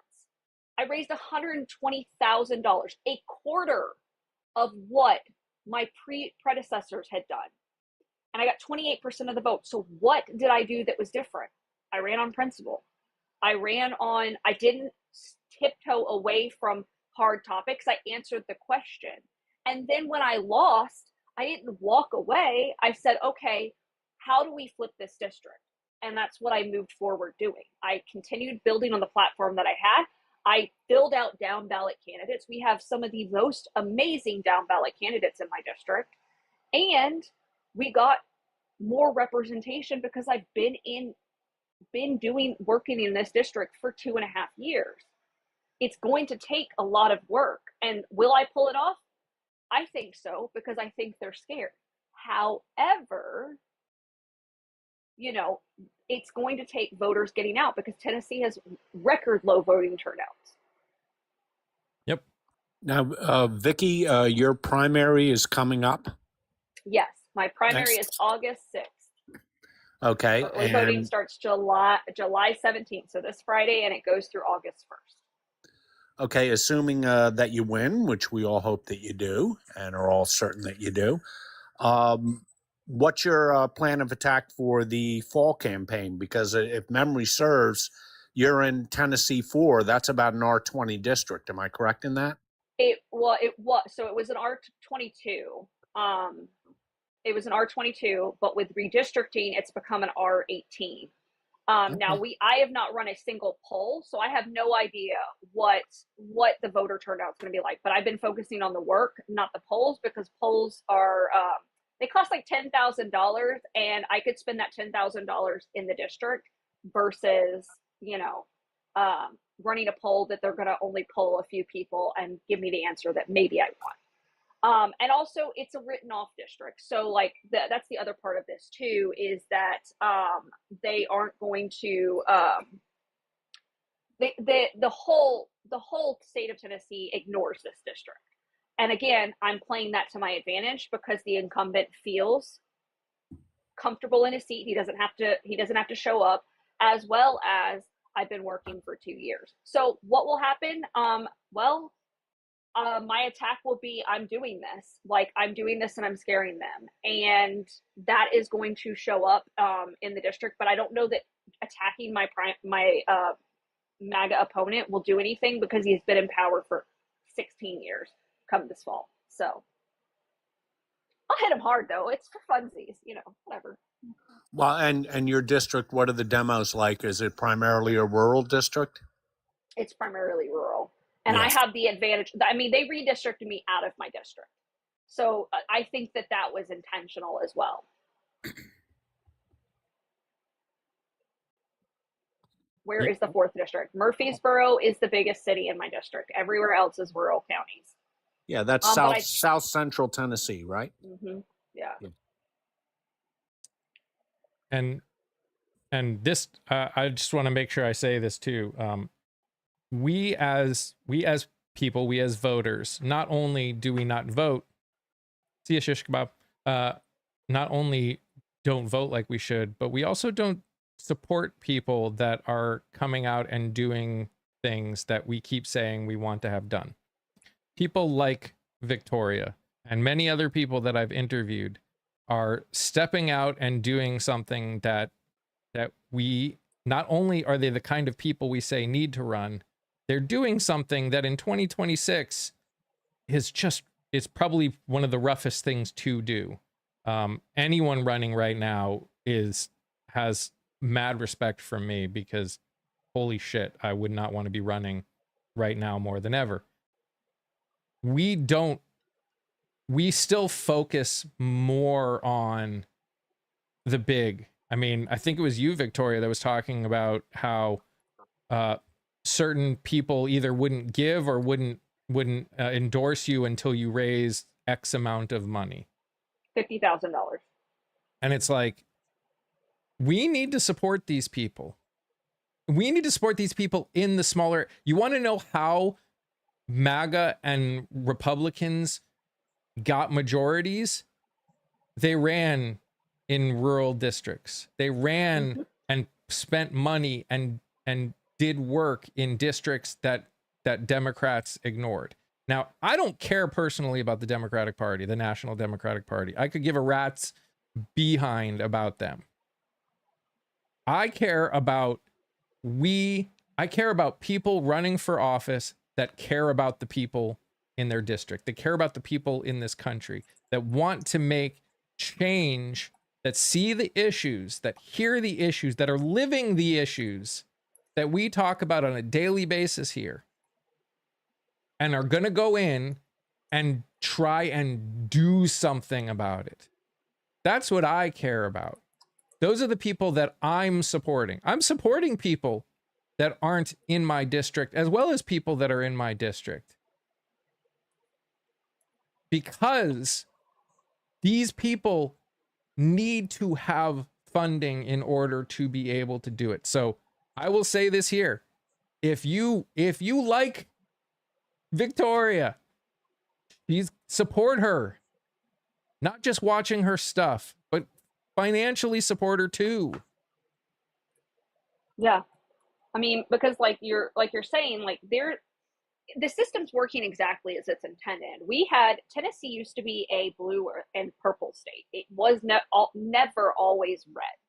And, what we saw in the 2010 timeframe is there was a down ballot initiative where the RNC flooded down ballot candidates. This is how we got our Marjorie Taylor Greenes, our Lauren Boeberts, because they started picking people from the school board races. You want to affect change and see a path to higher office, start running for school board, because those are littered with people who do not have your children's best interest at heart. And what we saw was they grabbed at power because they did that. They did something that hadn't happened, and then they pushed it forward. And because the system was made around money, it's made around, lobbyist interest and special interest groups, what we saw was a disenfranchisement of all voters. And it continued and pushed forward. And then now you'll see it. When I talk about how much money I raised, it's because sometimes voters see that as viability. They see it as, they hear that number and they're like, oh shit, I can elect her, which is why an article was just run in the Tennessean about my primary opponent. This is the problem, is if money won elections, if moderation won elections, this district would have flipped blue years ago. So what is the difference? Like, what has changed? And for those of you wondering, when was Tennessee a blue state? Or like, this district was blue up until 2008. And it had been blue for decades. And now we have the opportunity to flip. And Lorraine, that person does exist. We just don't come out and get them through the primaries, because in the primaries, we keep voting the same people, because 15 to 25% of voters come out in the primaries. When that small an amount of people vote, then you get whoever they choose. When the incumbents have a 90 to 95% victory rate, we're not holding them accountable when they don't do what they said they're going to do. Yeah, there are people that are going to run, say they're going to do something and don't. But we don't hold them accountable after. Unless we are willing to hold them accountable after, then it's our fault. Yeah. I mean, and this is the problem. We want, and it's not meant for working people. Like, to speak to that, it's like, it's not meant for people like me. What I have done is not heard of. And when I flip this seat, it will be something that they look at. How did I do this? Because they're still not focused on my district. They're focused on District 7 and District 5. Andy Ogle's seat, and then the guy who just won the special election, Van Epps seat. They're not focused on mine. They're not even focused on District 9 that was just redistricted and Justin Pearson is running in. So, like, this is the problem. And that trickles down to voters. So how do we engage voters? We give them something to vote for. We give them something to do the work. And if the worst comes to worst, it won't be because I didn't work my ass off in this campaign. It won't be that I wasn't present in the district, because my political, soft launch into politics started ages ago, prior to having children, 7 years ago at this point. So, like, I tell people all the time, if you're not sure how to get involved, go to your county party meetings. Go sit in and listen to your candidates. Door knock with them. Grassroots candidates rely on door knocking. You want to get to know and buy in, go door knock with your candidate, because a true grassroots candidate is out there knocking doors with you. And if they're not, the team is out there knocking doors, and they know that candidate very well. My campaign is very, very small. We rely on a very sturdy amount of volunteers, and that's basically it. I have a couple of paid staff, but the reason I'm allowed to do this with less money is because I still work full time.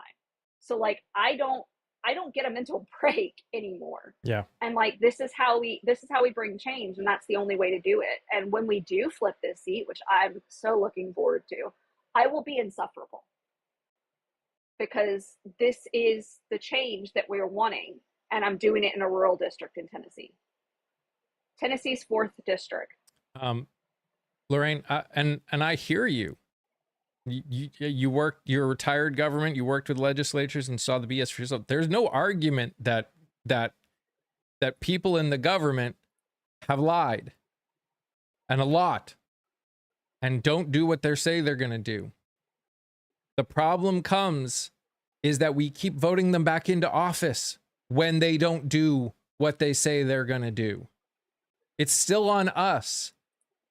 I know Scott and I have agreed finally to an extent that there probably should be term limits, but not because I think term limits are actually the best. The best is us as voters holding our representatives accountable when they say they're going to do something And then they don't.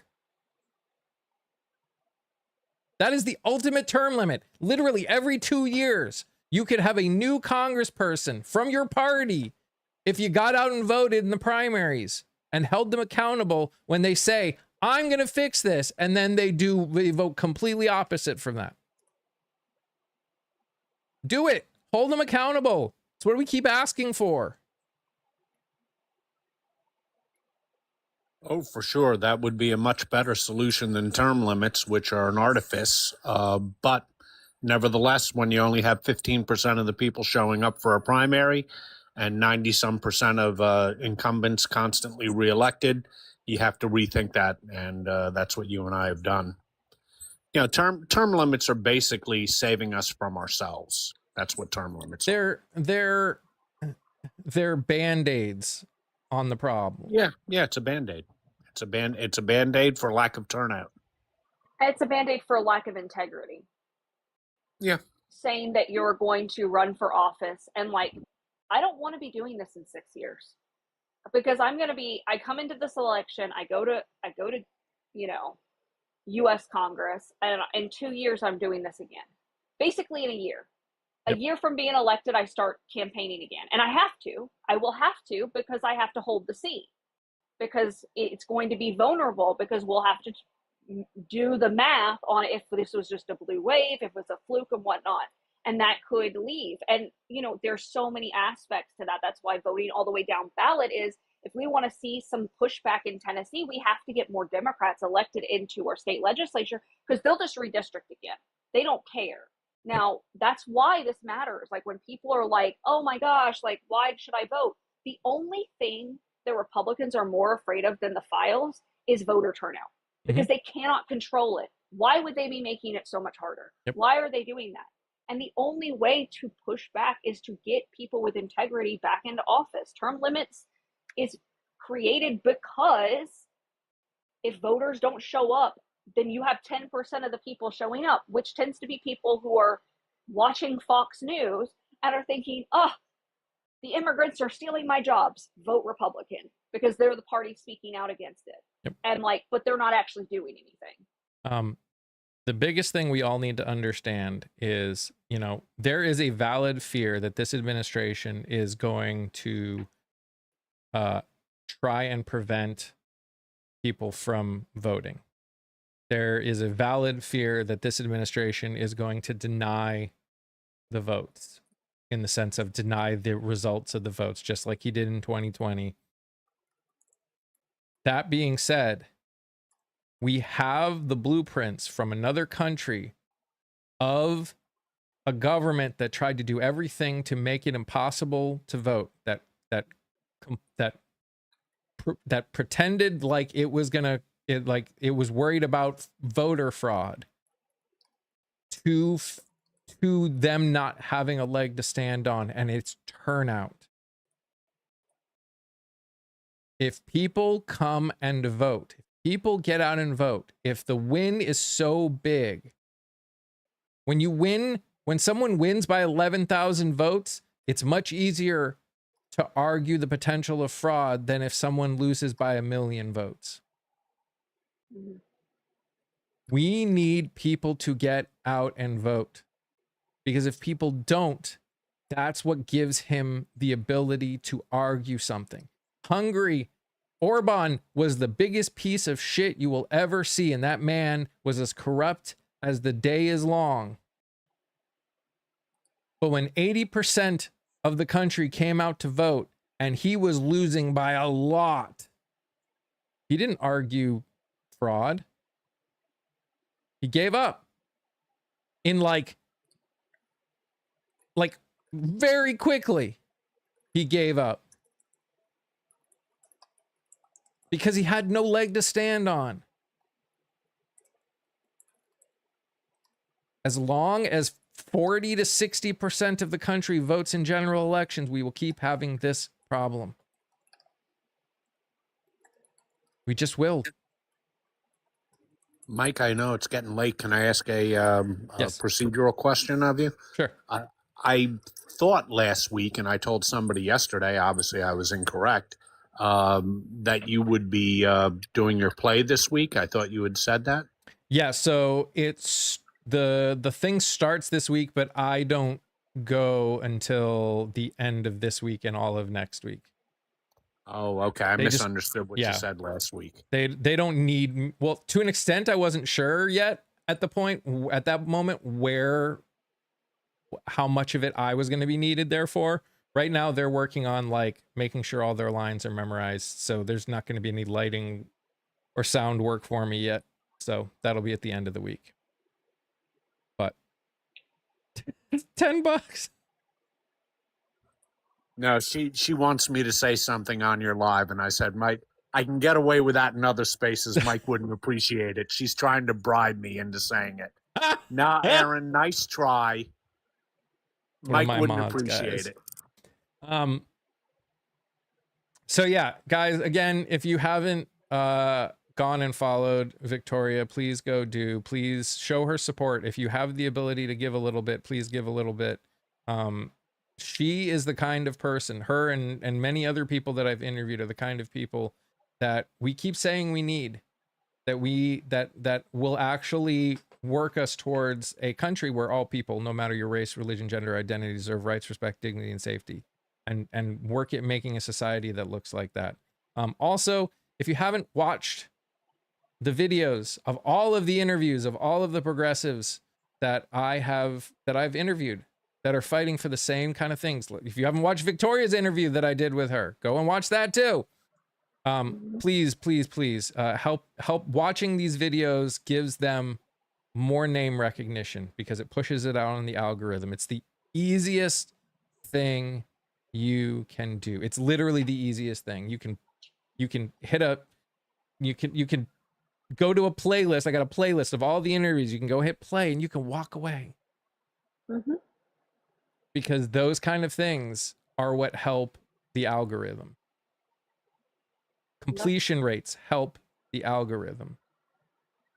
Yeah, we've talked about it offline, and I've done videos about it. If every one of I haven't done an updated count, but if every one of my 21,000 followers became a recurring donor of $1, I'm competitive pretty quickly. If every one of them become a recurring donor of just $5, think about it. 20,000 people at $5. I'm not only competitive, I do this full time. I can leave my job, which is something that's very hard to do because you can lose your job running for office. That is a not well-known fact, but your company can fire you. And it's very hard to get a job again after you've been fired. And I need my healthcare insurance. But if every one of them do that, that is something changed. And that's just $5 once a month. And if 20,000 people do it, but what happens is people say, well, someone else will do it. Someone else will be the recurring donor. Someone else will do it. Just like when they hear a kid screaming in the middle of the road and they just assume that someone else is going to help. It's the same thing. Your country needs you. I'm going to use it. Your country needs you and we need you because change takes time. And I've been doing this for 2.5 years, working full time, working currently.